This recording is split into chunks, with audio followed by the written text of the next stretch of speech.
Hi friends, இன்னைக்கு பார்த்தீங்கன்னா courier office தான் வந்திருக்கோம். 2 மினியேச்சர் ஃப்ரேம் ஆர்டர்ஸையும் கொரியர் போட்டுட்டு, அதுக்கப்புறம் வரும்போது பார்த்தீங்கன்னா, சூடா கப்பக்கிழங்குல குச்சி சிப்ஸ் போட்டுட்டு இருந்தாங்க. அது பார்க்கும்போதே வாங்கணும்னு தோணுச்சு. ஸோ, அதனால வாங்கிட்டு டைரெக்ட்டா அம்மா வீட்டுக்கு வந்துட்டேன்.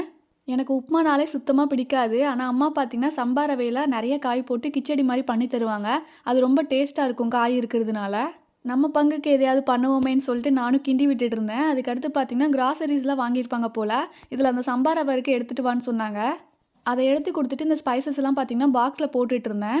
இது அப்படியே மெதுவா கொஞ்சம் கொஞ்சமா விழுறத பார்க்கும்போது ரொம்பவே நல்லா இருந்தது. அந்த பாக்ஸ் எல்லாம் ஒண்ணு மேல ஒண்ணா வச்சு அப்படியே கீழ விழாம கொண்டு போய் எப்படியோ சேர்த்தாச்சு. நெக்ஸ்ட் பார்த்தீங்கன்னா, நான் வரேன்னு சொல்லிட்டு அம்மா சத்து மாவு அரைச்சு வச்சிருந்தாங்க. நான் வந்து பார்த்தீங்கன்னா, டீ, காஃபி, பால் எதுவுமே குடிக்க மாட்டேன். ஸோ, அதனால மேரேஜ்க்கு முன்னாடி பார்த்தீங்கன்னா, ட்ரை ஃப்ரூட்ஸ் எல்லாம் ஊற வச்சு அம்மா எனக்கு பால்ல அரைச்சு குடுப்பாங்க. மேரேஜ்க்கு அப்புறம் நான் அதெல்லாம் பண்ண மாட்டேன்னு சொல்லிட்டு அம்மா எனக்கு சத்து மாவு மாரி ப்ரிஃபர் பண்ணி குடுத்துருந்தாங்க. இப்ப கிச்சடியும் ரெடி ஆயிருச்சு. இந்த விளாக் அவ்வளோதான். வீடியோ பிடிச்சிருந்தா வீடியோக்கு ஒரு லைக் பண்ணிட்டு நம்ம சேனலை சப்ஸ்கிரைப் பண்ணி வச்சுக்கோங்க. Thanks for